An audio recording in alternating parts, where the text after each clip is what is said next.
오늘은 예수로 인해 실족하지 않기라는 제목을 가지고 함께 말씀 나누도록 하겠습니다. 오늘 본문은 세례 요한이 예수님께 제자들을 보내서 예수님께서 자신이 기다렸던 메시아 바로 그 사람인가를 물어보는 것과 예수님께서 자신이 바로 그라는 것을 밝히 드러내시는 역사적 사건을 묘사하고 있습니다. 그런데 우리가 그저 스쳐 지나가면 잘 안 보이는 부분인데 우리가 조금 더 깊이 오늘 본문 말씀을 보면 예수님께서 세례 요한의 믿음을 걱정하는 장면이 있음을 오늘 우리는 볼 수 있습니다. 우리 11절에 보면 뭐라고 써 있습니까? 세례 요한에 대해서 예수님께서 말씀하실 때 여자가 낳은 자 중에 세례 요한보다 큰 이가 일어남이 없도다라고 말씀하셨어요. 그러니까 그만큼 믿음의 사람이에요. 그런데 오늘 세례 요한이 예수님께 걱정을 끼쳐드려요. 세례 요한이 지금 믿음이 흔들리고 있구나라는 걱정을 끼치고 있어요. 6절에 한번 말씀을 한번 볼까요? 누구든지 나로 말미암아 실족하지 아니하는 자는 복이 있도다. 예수님께서 느닷없이 이 말씀을 하신 게 아니에요.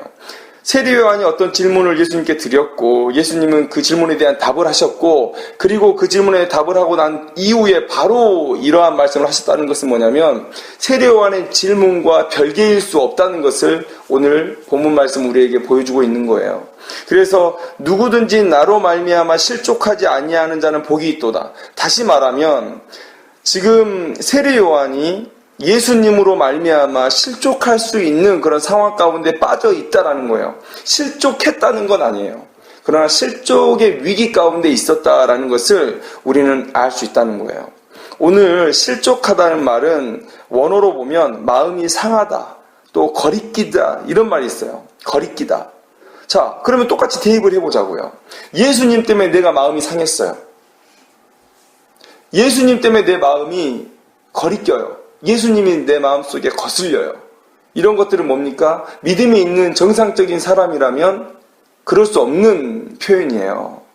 그러니까 동일하게 무슨 얘기냐면 지금 세례 요한이 믿음의 위기 가운데, 실족의 위기 가운데 놓여 있다라는 것을 지금 예수님께서 걱정하면서 얘기하시는 거예요.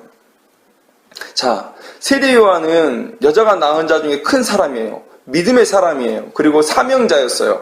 그 다음에 모태로부터 성령의 충만함을 받았던 사람이에요. 그래서 그가 가진 이 실족의 위기가 별것이 아니었다. 그가 가진 이 의심이 별것이 아니었다라고 생각할 수 있을까 과연? 그러나 저는 그렇지 않다고 생각해요. 그리고 오늘 본문에서 나오는 이 예수님의 태도를 봤을 때도 그렇지 않다고 생각해요. 예수님께서 즉시로 제자들을 다시 돌려보내서 자신의 사역을 설명하시면서 이 세례 요한의 믿음을 걱정하시는 모습을 볼 때 예수님도 지금의 세례 요한의 상황이 예상치 못하게 좀 위급한 상황이라는 것을 지금 말씀해주고 있는 거예요. 제가 고3 때 10여 명의 교회 친구들과 함께 바다에 놀러 간 적이 있었어요. 삥 둘러앉아서 해변에서 둘러앉아서 서로 믿음의 내용에 대해서 나누고 있을 때였는데 갑자기 친구의 누나가 막 달려오는 거예요. 해변부터 집에까지 거리가 한 1.5km 정도, 2km 정도 되는 거리인데 달려오셔서 하는 말이 빨리 짐을 싸고 집으로 피하라는 거예요. 왜요? 라고 물어봤죠. 우리는 그때 바다 날씨에 대해서 잘 몰랐기 때문에 일기예보를 확인하거나 그렇지 않았거든요. 지금 폭풍우가 몰려온다고 일기예보가 났으니까 빨리 짐 정리해서 오라는 거예요. 근데 우리는 해변에서 잘 생각을 하고 텐트도 다 쳐놨고 지금 음식도 다 준비할 수 있는 그런 상황이었는데 그렇게 얘기하니까 근데 우리가 나눔을 하던 그런 시간이었고 그래서 30분만 있다가 우리가 철수할게요라고 얘기했는데 절대 안 된다는 거예요. 지금 당장 걷으라는 거예요.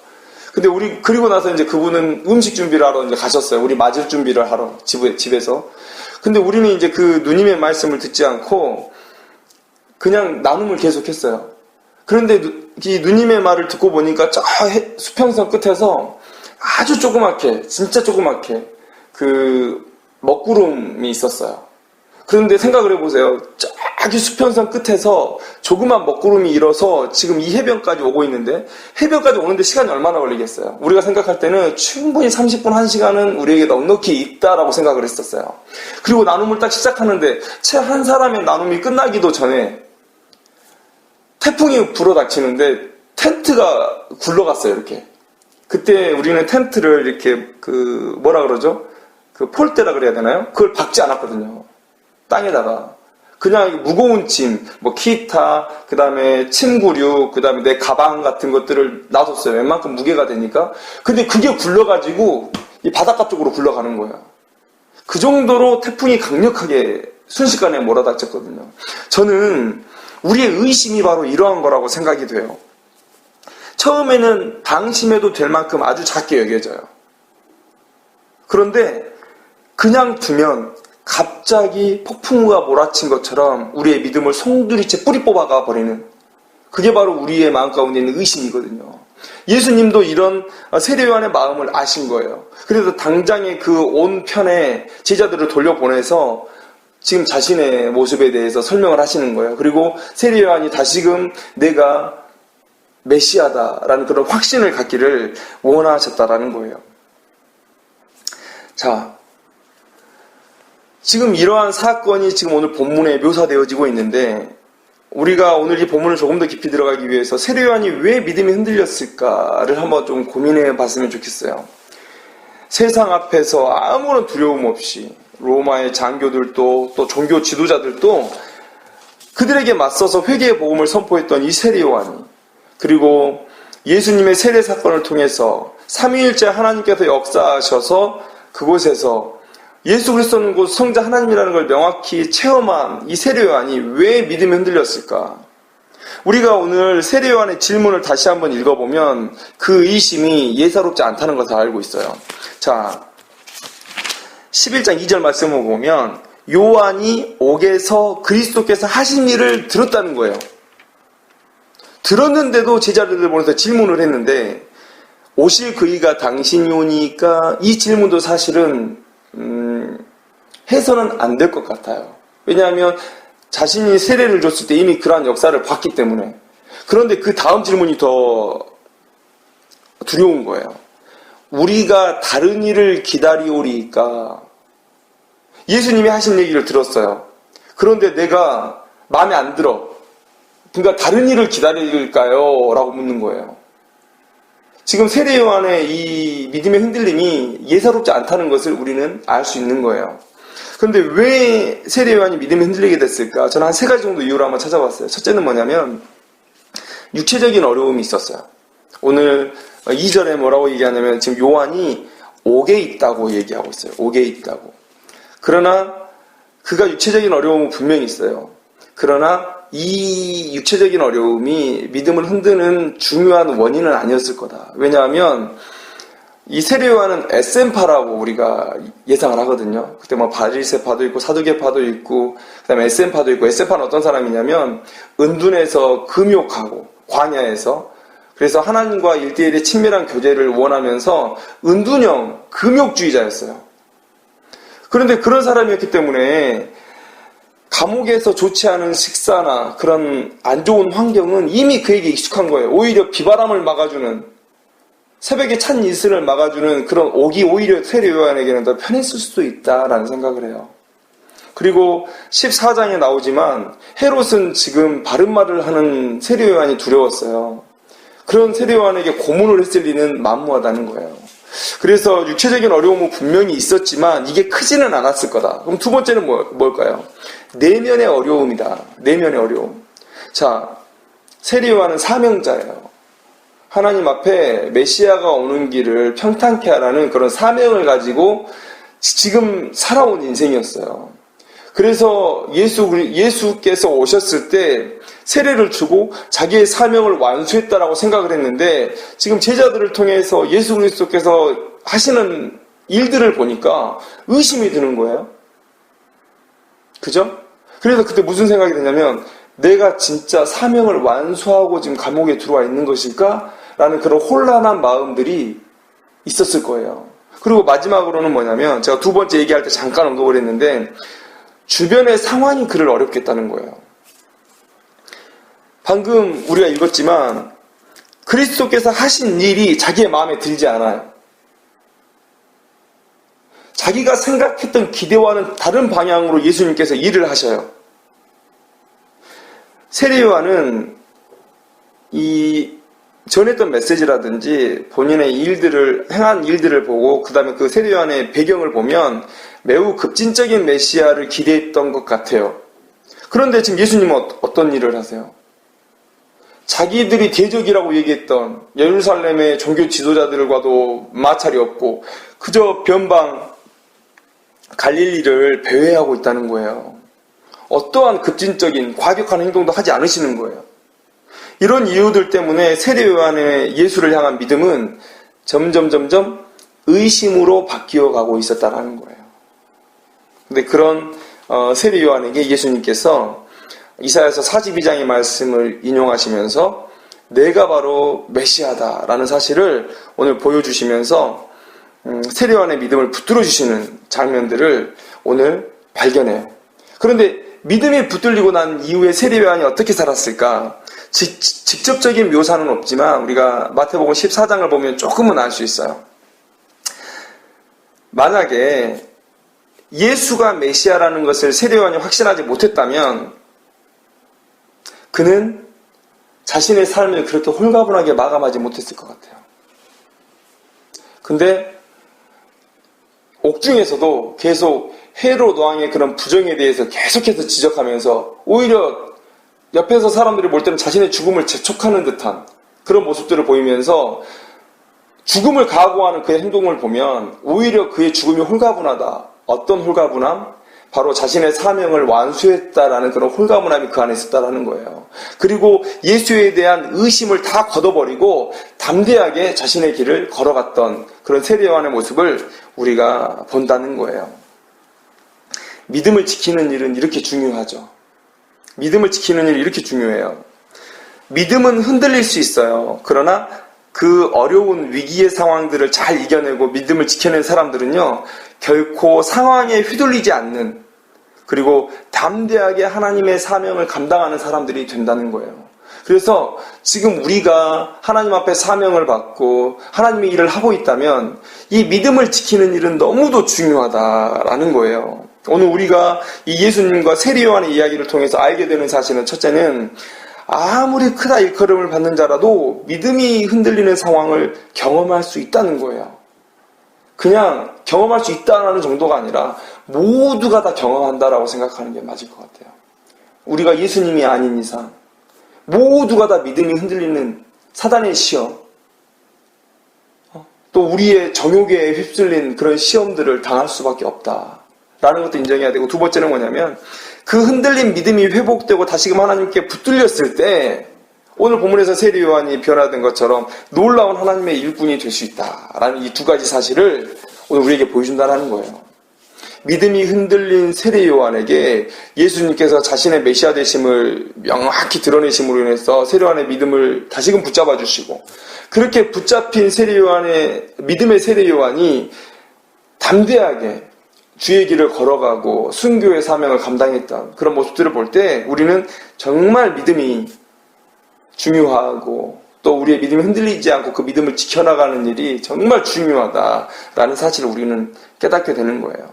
그러면 이렇게 중요한 믿음을 붙들고 세상이 감당치 못하는 하나님의 일꾼이 되기 위해서 우리는 어떻게 해야 되는가? 오늘 본문 속에 나오는 두 가지 교훈을 함께 나누기를 원합니다. 첫째는 뭐냐면 나의 선입견을 버리고 하나님을 인정하라는 거예요. 세례 요한이 믿음이 흔들렸던 이유는 앞에서 언급했던 것처럼 그의 주변에서 벌어지는 일들이 자기의 기대와 너무 달랐기 때문이에요. 지금 아까도 잠깐 언급했지만 세례 요한이 가진 메시아에 대한 기대는 매우 급진적이었다라는 것을 우리가 알 수 있어요. 그가 어떤 메시지를 전합니까? 매우 강경한데 천국이 가까이 왔다. 천국은 곧 하나님의 통치하심이잖아요. 하나님의 통치하심이 가까이 왔다는 거예요. 회개하라는 거예요. 모든 불의를 싹 쓸어버릴 하나님의 통치가 임하니까 빨리 회개하라는 거예요. 그리고 뭐 독사의 자식들아 막 이런 강한 메시지들을 서슴없이 얘기하고, 그리고 메시아는 불과 성령으로 역사하신다라는 것들을 얘기하고 있어요. 그런데 이런 급진적인 자기가 가진 메시아 사상과 어긋나는 예수님의 사역을 보면서 세례 요한은 마음속에 불만이 생겼어요. 그리고 그 불만이 무엇이 됐습니까? 의심이 됐어요. 그리고 그 의심은 어떻게 됐죠? 예수님께서 실족함을 걱정할 정도로, 믿음을 잃어버릴 수 있는 것을 걱정할 정도까지 나아갔다는 거예요. 그러나 오늘 예수님은 세리요한에게 어떤 답을 주시냐? 자, 예수님 도대체 뭐 하십니까? 그래가지고 이 예루살렘, 유다, 하나님의 백성들을 구원할 수 있겠습니까? 라는 이 불만 섞인 세리요한의 질문 앞에서 우리가 그걸 느낄 수 있다 그랬죠? 3절 말씀 통해 우리가 느낄 수 있는 거예요. 우리가 다른 일을 기다려야 됩니까? 다른 메시아를 기다려야 됩니까? 이 말 속에는 세리요한의 큰 불만이 들어있는 거거든요. 근데 이런 불만 섞인 세리요한의 질문 앞에서 예수님께서 뭐라고 대답하셨는지를 우리가 알아야 돼요. 예수님께서 이렇게 대답하셨나요? 내가 곧 예루살렘으로 올라갈 것이다. 종교 지도자들의 잘못된 가르침과 행동을 바로잡고 너희들을 로마의 압제로부터 해방시키겠다. 이런 세리요한이 가지고 있었을 법한 그런 기대에 그대로 얘기해 주셨나요? 그때 유대 사람들에게 맞춰주는 그런 말씀을 하셨나요? 전혀 그렇지 않으셨어요. 예수님은 공생애를 시작하신 그 이후부터 계속해서 메시아로서 일을 해오고 계신 거예요. 그렇죠? 3년의 이 짧은 공생애를 사시면서 불필요한 일을 할 수가 없는 거예요. 그러니까 예수님은 세례요한에게 세례를 받고 공생애를 시작하신 이후부터 계속 해오셨던 일들은 뭐냐면 메시아로서 해야 될 일들을 해오신 거예요. 그래서 예수님은 세례요한의 말을 듣고 야, 나 이렇게 할 거야. 걱정하지 마. 이런 얘기가 아니에요. 새로운 계획을 말씀하신 것이 아니라 지금까지 해왔고 지금도 하고 있고 앞으로도 계속해서 할 일에 대해서 아주 담담하게 말씀하셨어요. 뭐라고 얘기하셨죠? 지금 다 일어나고 있는 일들이에요. 맹인이 보며 못 걷는 사람이 걸으며 나병 환자가 깨끗함을 받으며 못 듣는 자가 들으며 죽은 자가 살아나며 가난한 자에게 복음이 전파된다 하라. 나 지금 예루살렘으로 들어가서 그 미운 것들 다 처리하고 전체적으로 너희를 해방시킬게. 그게 세례요한 네가 원하는 거지? 내가 들어줄게. 이게 아니었다는 거예요. 세례요한의 기대가 어떻든 상관없이 예수님은 하나님의 뜻하신 대로 내가 해야 될 길을 걸어가고 있는 그런 모습을 얘기하셨어요. 뭡니까? 메시아인 내가 너에게 맞춰야 하는 것이 아니라 네가 나에게 맞춰야 된다라는 거예요. 너의 생각을 메시아인 나에게 맞추라는 게 바로 예수님의 답이랬던 거예요. 이게 답이었던 거예요. 예수님에게 실망한 세례요한에게 네가 나한테 맞춰라. 그게 믿음이다라는 것을 얘기해 주신 거예요. 이 말을 듣고 세례요한은 깨달았겠죠. 그래서 믿음을 붙들었겠죠. 하나님의 일하심의 방법을 다 안다는 것은 교만이죠. 교만은 패망의 선봉이고 또 하나님의 일하심의 방법을 내 생각대로 이끌어 가려고 하는 것은 하나님을 향한 불신이에요. 하나님의 방법보다 내 방법이 더 좋으니까 끌고 가려는 거 아니겠어요? 하나님을 믿지 못하는 거예요. 하나님의 하나님 되심을 믿지 못하는 거예요. 하나님의 전지하심과 전능하심을 또 나를 사랑하심을 하나님의 온 인류의 역사를 통틀어 일어나고 있는 이 구원의 역사를 못 믿겠다는 거예요. 불신이죠. 그럼 이 불신은 당연히 불순종으로 가요. 내가 당신을 믿어야 당신이 가자는 대로 따라갈 거 아니에요. 근데 내가 당신을 못 믿는데 당신이 가자는 대로 내가 따라가겠어요? 불신은 당연히 불순종으로 나갈 수밖에 없죠. 믿음이 없는 사람들에게 순종의 행위는 절대 나오지 않아요. 우리의 마음에 하나님의 일하심에 대한 선입견을 가지게 될 때 우리는 하나님의 일하심을 인정하지 않으려고 하고 자신의 기대와 다르게 역사하시는 하나님의 마음이 상하게 될 거예요. 그리고 그 마음이 상하게 된 것이 곧 우리를 불신과 불순종으로 이끌어갈 거고 그리고 오늘 본문에서 나오는 것처럼 불신과 불순종 다음은 뭐겠어요? 믿음을 저버리는 실족의 자리로 나아가게 된다는 거예요. 나의 선입견을 버리고 세상의 역사는 하나님의 계획과 방법대로 계속되어져야 된다는 것을 인정해야 됩니다. 하나님의 것이 가장 좋은 것이고 하나님 없는 나만의 것은 아무짝에도 쓸모가 없다는 것을 우리가 인정을 해야 돼요. 그러면 세례 요한과 같은 믿음 실족의 위기를 당하지 않을 수 있다는 거예요. 오늘 우리가 다 우리의 선입견을 버리고 하나님을 취하고 하나님의 방법을 인정하여 드리는 귀한 인생들이 다 되기를 주님의 이름으로 축원합니다. 두 번째 우리가 믿음을 지킬 수 있는 그런 교훈은 뭐냐면 예수님께 물으라는 거예요. 예수님께 물어라. 세례 요한이 흔들릴 수 있다면 누구도 흔들릴 수 있어요. 세례 요한만큼 명확한 예수 그리스도의 메시아됨을 경험한 사람이 누가 있어요? 그죠? 하나님의 음성을 들어요. 성령이 비둘기처럼 내려요. 내 눈앞에는 바로 성자 하나님 예수 그리스도가 있어요. 하나님의 음성으로 이는 내 아들이라고 그런 음성을 들었잖아요. 그 이상 얼마나 더 강력한 체험을 할 수 있겠어요? 그러니 세례 요한이 흔들렸다면 누구도 흔들릴 수 있어요. 그러나 우리가 바로 이러한 것들을 인정해야 돼요. 나도 흔들릴 수 있다. 자신의 연약함을 아는 것이 믿음의 출발이고 신앙의 종착지는 곧 겸손과 주를 의지함이라는 사실을 우리가 이 시간에 기억하고 또 고백해야 돼요. 믿음의 사람 세례 요한은 예수님께 자신의 궁금함을 가지고 왔어요. 하나님께 자신의 궁금함을 가지고 갔다는 거예요. 이게 바로 세례 요한에게서 우리가 본받아야 될 점이죠. 우리에게 물음이 있다는 것은 곧 의심이요. 의심이 있다는 건 나쁜 거다라는 그런 생각들이 있어요. 너무 의심하지 말라는 얘기를 많이 들었잖아요. 그런데 저는 항상 얘기하기를 믿음을 위한 의심도 있다라는 거예요. 믿음을 버리기 위한 의심이 아니라 더 굳센 믿음을 갖기 위한 의심이 있다는 거예요. 의심을 사전에서 찾아보면 어떻게 정의되어 있냐면 확실히 알 수 없어서 믿지 못하는 마음이다. 그럼 다시 말하면 뭐예요? 확실히 알게 된다면 믿게 되는 거라는 얘기예요. 그죠? 신학은 의심으로 인해서 발전했다. 맞는 말이에요. 믿고 싶어서 더 알기를 원했고 그래서 아는 만큼 믿음이 깊어진 거예요. 그래서 신학이 발전한 거예요. 왜 예수님이 십자가를 지셔야 우리가 죄사함을 받을까? 이것에 대해서 열심히 고민한 신학자들로 인해서 그러한 어떤 그 영적인 메커니즘들이 발견이 되고 우리가 더 쉽게 그 예수님의 복음을 이해할 수가 있게 된 거죠. 신학은 그런 의심을 통해서 물음을 통해서 계속해서 발전되어 왔다는 거예요. 자, 믿음에 있어서 나쁜 의심은 뭘까요?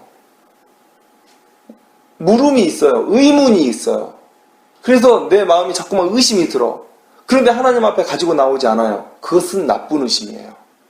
믿음과 별개인 나쁜 의심. 그러나 좋은 의심은 뭐예요? 착한 의심은 뭐예요? 궁금해요. 그래서 이해가 안 돼서 의심이 되어지는 것들을 하나님께 가지고 나오는 거예요. 그것은 좋은 의심이에요. 왜요?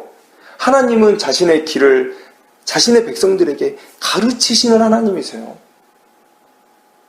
지혜의 하나님이신 우리가 하나님께 나아가면 지혜의 근원 되신 하나님께 우리가 우리의 물음을 가지고 나아가면 하나님은 우리를 이해시키세요. 알게 하세요. 깨닫게 하세요. 그래서 더 큰 믿음의 자리로 우리를 분명히 옮겨주실 거예요. 그런데 가지고 나가지 않는다.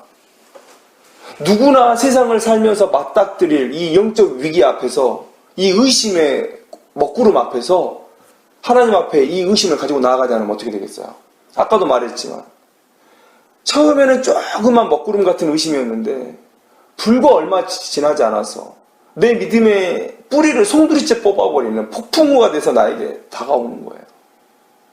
의심이 불신이 되고 불신이 불순종이 되고 불순종이 실족해 하는 자리로 나가게 하는 거예요.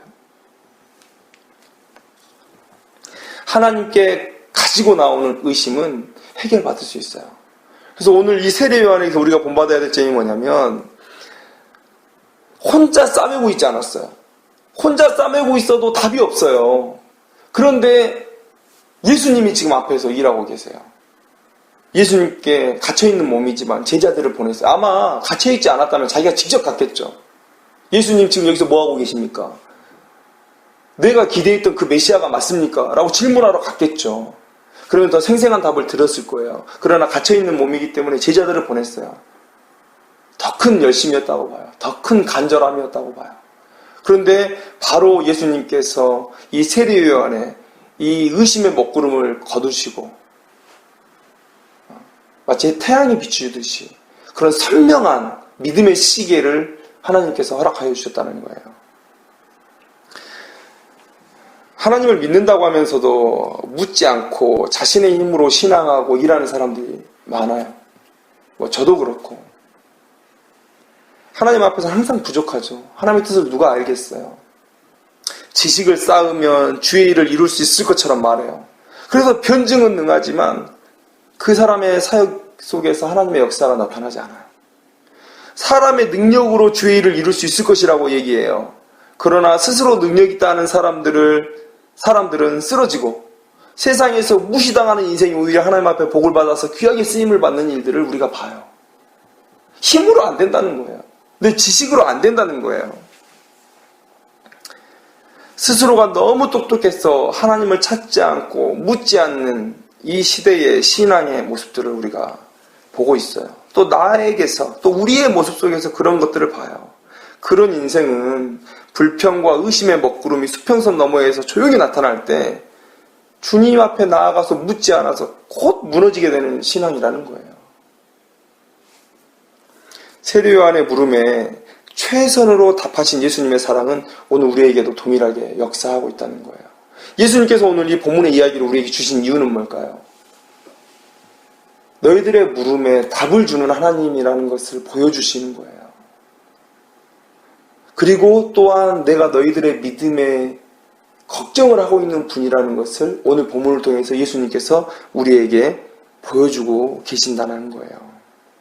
우리가 믿음의 끈을 놓치지 않고 살아가기 위해서는 피할 수 없는 인생의 질문과 믿음의 질문과 의심들을 주께 가지고 나아가려는 그런 결단이 필요하다는 것을 오늘 우리가 인정해야 돼요. 세례 요한이 예수님 앞에 가지고 나간 물음으로 인해서 믿음을 지켰던 것처럼 우리 또한 날마다 주님께 우리의 믿음을 위한 질문을 던짐으로써 우리의 믿음을 지키는 귀한 인생이 되기를 소망합니다. 오늘 우리가 세례 요한과 예수님의 그 대화를 통해서 우리가 믿음을 지키는 방법에 대해서 우리가 두 가지를 함께 나눴습니다. 첫째는 뭡니까? 나의 선입견을 버리고 하나님을 인정하라는 것이고요. 두 번째는 그 누구도 아닌 혼자 싸매고 있는 것도 아니라 그냥 예수님께 나아가서 물어보자라는 것들을 통해서 함께 말씀을 나눴는데 오늘 이 두 가지를 우리가 마음속으로 간직하고 기억하고 그래서 믿음의 위기가 닥칠 때 그때마다 이런 두 가지의 예수님의 가르침을 마음속에 품고 행함으로 우리가 이 믿음 잃지 않고 하나님의 귀한 사명을 감당하는 귀한 우리의 인생과 또 푸른숲 교회가 되기를 주님의 이름으로 축원합니다. 기도하겠습니다.